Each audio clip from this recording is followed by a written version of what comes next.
अस्सलाम वालेकुम रहमतुल्लाहि व बरकातहू। ये देखें अब्बास साहब क्या लेके, अब्बास साहब क्या लेकर आए हैं आप बताएं जरा। येलो कलर की फिशेस लाए हैं अच्छा स्पोर्ट्स मेला के लिए।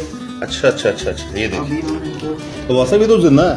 दी ये अब्बास साहब देखिए खाना डाल रहे हैं इनको, ये देखें ये, वाह वाह वाह वाह, ये देखें। अभी थोड़ी देर तक ये खा लीजिए। तो अब्बास साहब हेलमेट आपने इसलिए कि मछलियां हमला ना कर दें इसलिए पहना हुआ है? ऐसा ही है सर, वाइट कर लेंगे। ये देखें जी शान साहब भी वीडियो बना रहे हैं मछलियों की। ये देखें, खाओ नहीं, ये देखें, खा लो